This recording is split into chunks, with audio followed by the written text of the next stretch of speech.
कुंभ राशि में कितने लोगों को भगवान पर विश्वास है? फिर से कंफर्म कराओ। अब यह बताओ, आप में से कितने लोगों के जीवन में चिंता और टेंशन है? जिनके जीवन में टेंशन है, चिंता है, डिप्रेशन है, वह हाथ उठाए। आज दूर ना कर दिया तो फिर बताना, आपकी चिंता मिटा के रहूंगा। आज आपकी टेंशन मिटेगी। देखो, चिंता मिटने की बात कही, संतों का दर्शन हो गया तो आज हम आप में से कितनों की चिंता दूर कर दे? कौन कौन चाहता कि हम आपकी चिंता दूर कर दे? चलो कंफर्म, आज करके ही जाएंगे। अब एक काम करो, आप लोग अपना जरा ऐसे मुंह फुलाओ, ऐसे मुंह फुलाओ, फास्ट मैया फुलाओ। मेरी मां, अब ठहाका लगाओ, सब लोग लगाओ। अब यह बताओ कि क्या मुंह और ठहाका, मुंह फूलना और ठहाका लगना, क्या ये दोनों काम एक साथ हो सकते हैं? जोर से कहते, क्या मुंह फूलना, ऐसे मुंह भी फूल जाए और ठहाका भी लग जाए, कि दोनों काम एक साथ हो सकते हैं? नहीं तो फिर आपने अभी क्या बताया?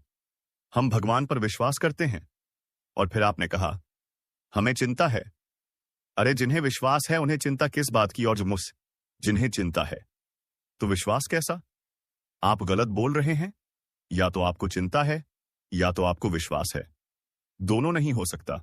जैसे मुंह फुलाना और ठहाका लगाना, दोनों एक साथ नहीं हो सकता, वैसे चिंता और विश्वास एक साथ नहीं हो सकता।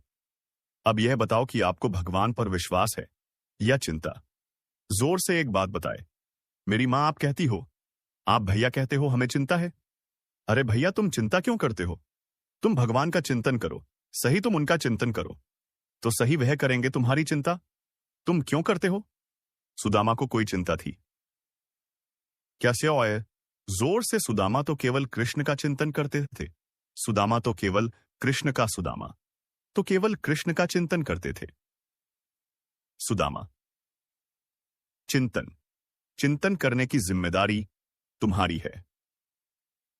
तुम कृष्ण का चिंतन करो। अब कृष्ण की जिम्मेदारी है कि वह तुम्हारी चिंता करेंगे।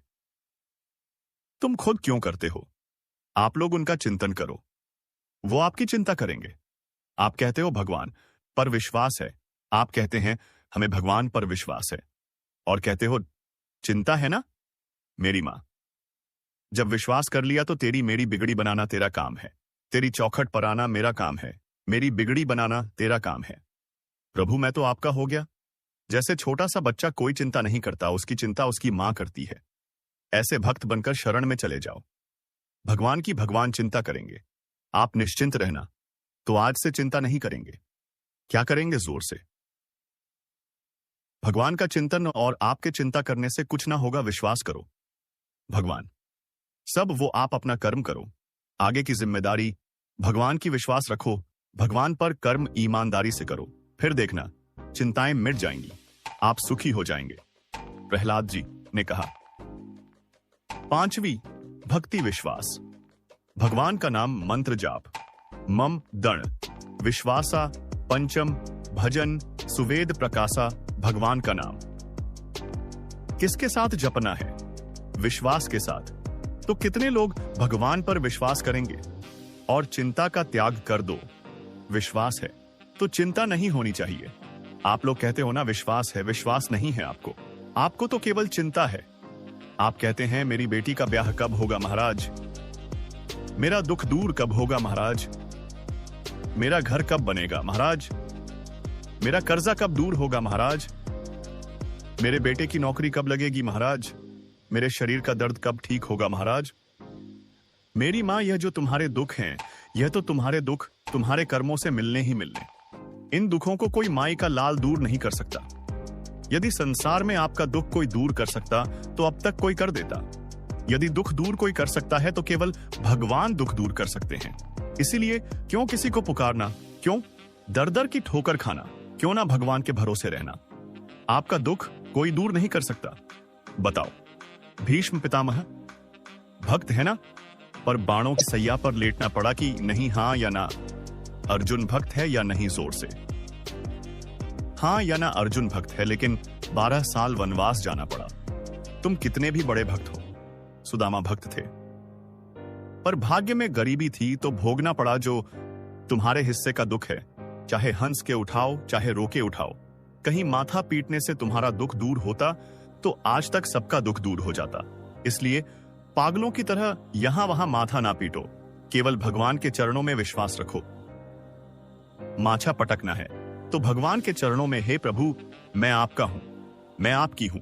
यदि कोई दुख दूर कर सकता तो द्रौपदी का कोई दुख दूर कर देता, पितामह का दुख दूर कर देता।